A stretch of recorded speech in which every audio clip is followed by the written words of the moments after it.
Plastic Surgery Talk, brought to you by Mentor, maker of memory gel breast implants.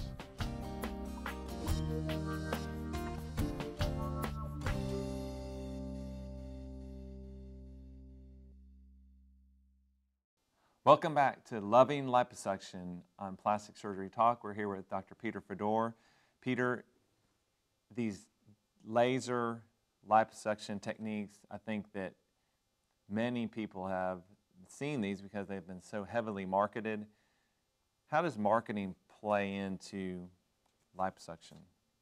I've been around plastic surgery for quite a while, and I've never seen anything being marketed as successfully and as aggressively as laser type of liposuction methods.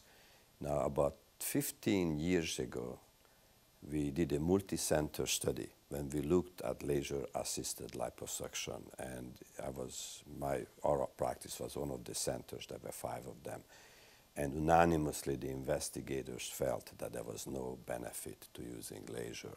But meantime, it was extremely cumbersome to do it, and it was very expensive. There was a steep learning curve with it, and all that died right there because the manufacturer rightfully decided not to offer for sale the equipment because it was not proven to be all that beneficial.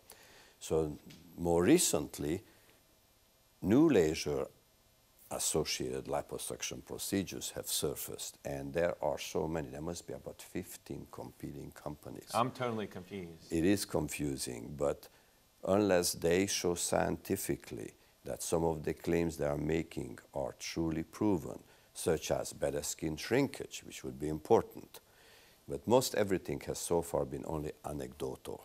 And it's very sad because the population out there, when they hear the word laser, they immediately think this is on the cutting edge. I must take advantage of this.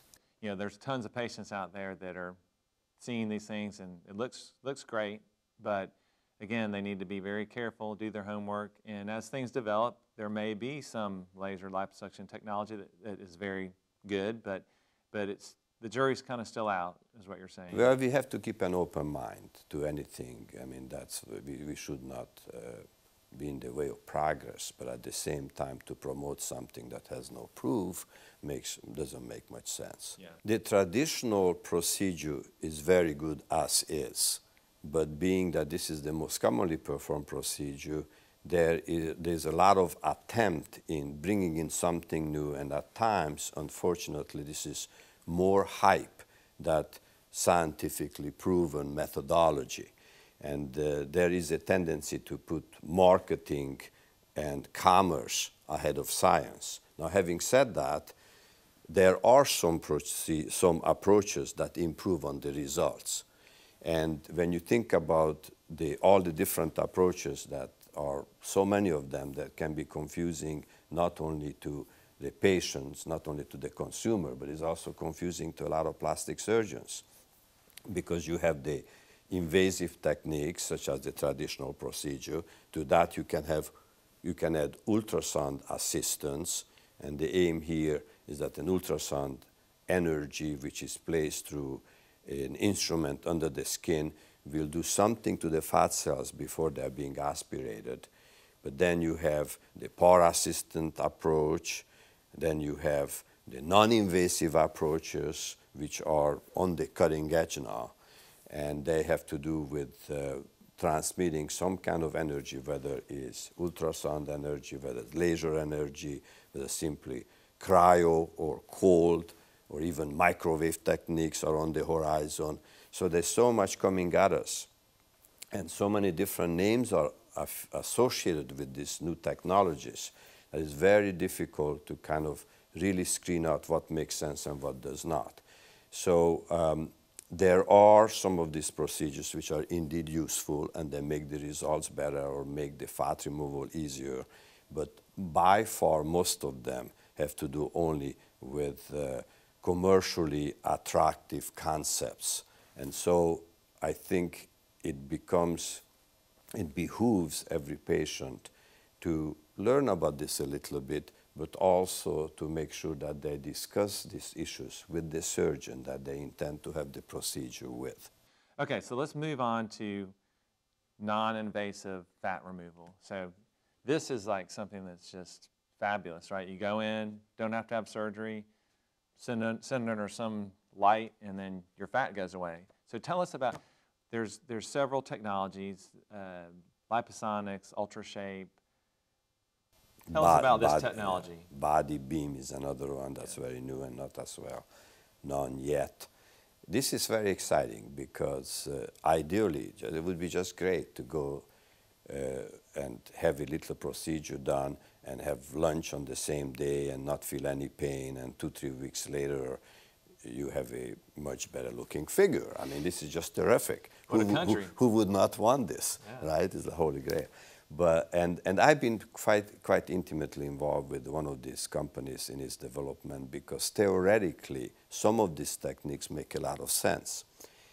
And there's a lot of confusion about this, because it depends on the type of the energy that's being used to kill fat cells. Because the concept is that you do something to the fat cells that are no longer viable, so the body recognizes the fat cells as not part of the body, so wants to eliminate it. And this is what the great thing about it. Now, fat cells or adipocytes are extremely fragile, and they die before some other cells like skin cells or muscle or nerve. And they can be injured by heat, by cold, so that cryo techniques. They can be injured with laser, without liposuction, and they can be injured by ultrasound. And the techniques basically have to get to the skin. So either you push the technique or the energy to the skin, and if you do that, the skin is the first barrier that's going to absorb most of the injury. And so it's going to be hurting and it's not going to work. And that's the case with heat and cold and some other things.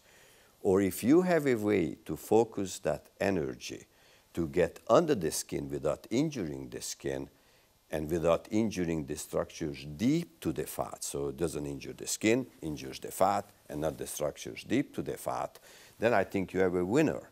And ultrasound, focused ultrasound, is that kind of approach. And of all these things, and there are many, many, Zeltic, Zerona, all kind of names and things are very confusing. But when you use ultrasound energy in a focused manner, and there are 3 companies that are working on this, ultrashape, liposonics, and body beam. And I've been incidentally intimately involved with liposonics. I served as the chairman of the medical advisory committee for about 6 years. And we have had some good results. It's not FDA approved in this country, but the equipment have been sold all around the world other than in the United States yet. Why isn't it here in the United States? Well, right now there are currently clinical studies, clinical trials in progress. And I think in the next maybe 6-7 months, it will be FDA approved. But still, there's a lot of things that need to be worked out, though.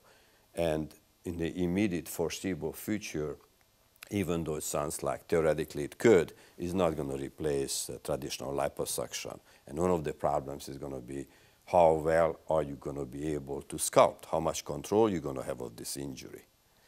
So what we concentrated in our research work had to do with safety, of course, always. That's my first thing in aesthetic surgery. And the other thing is precision of the effect.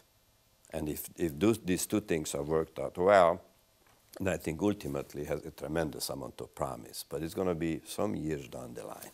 That's fascinating. So I think we'll all be very interested to see how all that progresses, and hopefully it'll be something that, again, it's probably not going to replace surgical liposuction, but it may be an adjunct that will help certain patients achieve the results that they want.